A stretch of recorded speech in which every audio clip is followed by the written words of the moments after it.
but we're kind of asking this morning, are we putting too much emphasis on rewarding failure, saying grades might be lower this year, but don't worry. We're almost saying perhaps GCSE results don't matter. Life is long. So we're having this debate with Chris McGovern. He's chairman of the Campaign for Real Education. He says, actually, yeah, we are a bit too soft on our young people. And you've got Kirsti Nicole-Hadley.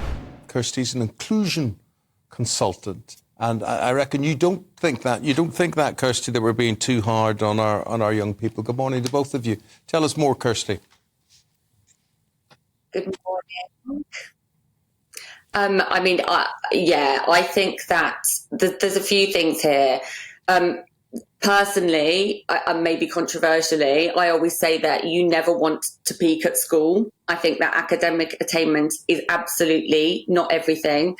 And I would also be inclined to flip the narrative and ask if it's the exams that are failing our kids as opposed to our kids failing the exams, right? It's like, how can an education system that makes kids feel like a failure before they've even left school be considered a success? And how can a world where we have the most anxious generation of kids ever and the highest levels of mental health issues be considered a success? It's like we've got to redefine our the way that we look at the word success. Do we though? And I hear what you're saying. And look, no one wants anxious children. No one wants children to start life feeling like failures. But I want to bring in Chris at this point, because if we were talking about sport and we were saying we're going to bring down the standard because we don't want anyone to feel like a loser when they don't win the match, we would all be saying that's ridiculous. And we had this debate around the Lionesses. But somehow in academics, we're prepared to bring down the bar and not celebrate excellence and elitism as it's seen in education, because in some way it makes other children feel rubbish.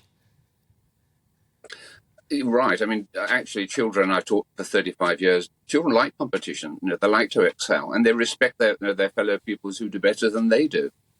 Can I just add a dose of realism about these GCSE exams?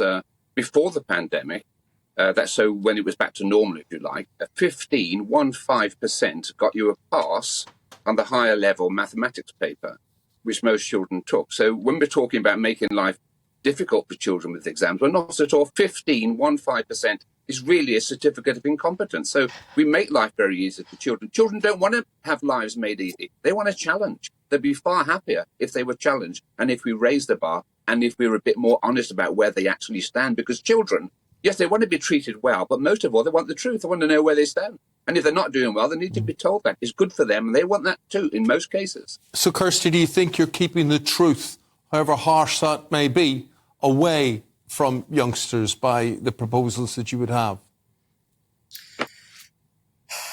I think that every single person has their own set of strengths.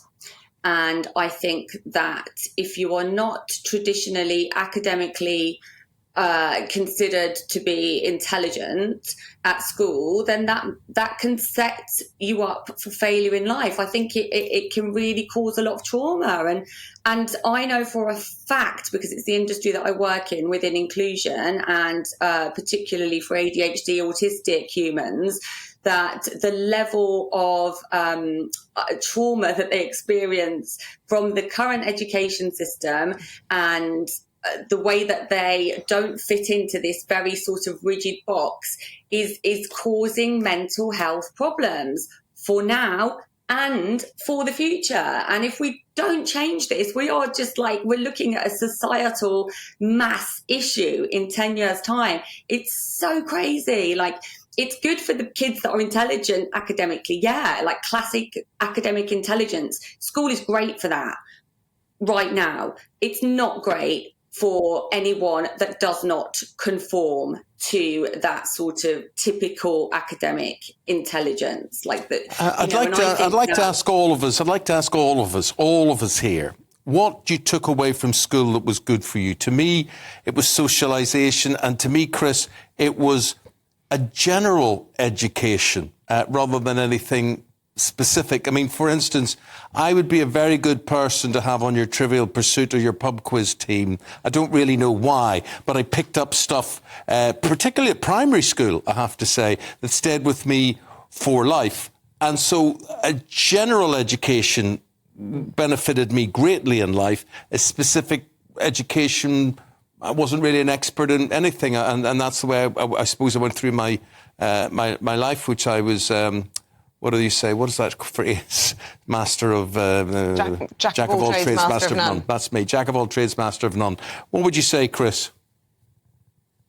Yeah, I mean, you're right. I have some sympathy with what Kirsti is saying, because children are different, and some children are academic, and some children are not academic, but have other skills. And we would say at our campaign for real education is that probably by the age of 14, there should be different pathways. There should be an academic pathway, and there should be a vocational pathway, and so that children can train for the world of work. And, that's what most of the rest of the world does. We're very snobbish about academics. I mean, I'm an academic myself, but I mean, I've got the greatest respect for plumbers and electricians. So I think probably we should get rid of GCSE and perhaps have tests at 14 and then the next testing at 18. And I think that's the general opinion within my profession, the education profession these days. We need to get rid of GCSE and look at perhaps 14 to 18 as a different age group. And we need to focus rather more on vocational training for children who are not academic. And, Kirsti and I aren't so far apart. It's not going to happen, though, is it? Well, I think it will happen, because it happens in the rest of the world. Someone needs to get a grip. I've worked with secretaries of state, prime ministers for decades. One of these days, we're going to get someone who shows some leadership. I think it may well happen, because sometimes there's something called reality. We have an economy to run. And if you want to see our economy in 20 years' time, look at our education system today. It's a bit of a mess. I like what you're saying there, Chris. I think this idea of evolving and going with the times, because when I talk to my own children who range from 35 down to 21, their intelligence is different than mine. They know things that I don't know, but I still think I am far smarter than any of them. I think I have a much better education in life and general education than any of them have. And that actually despairs. When you and I start talking about things, there is a generation gap about sort of things that I would know and sort of things that you would know. And I think Chris is absolutely right. You evolve or you die. Oh, yeah. I know, I totally agree, but I think we have a shadow in this country over the 11 plus, and there's fear of sending people back into the kind of secondary modern versus the grammar school, and that's why I think it won't change. But I saw you nodding there, Kirsti, because I suppose if the system was brought back in some way where those that aren't academic were able to blossom, with their hands or whatever it might be, then they're able to find their niche and then flourish. Mm.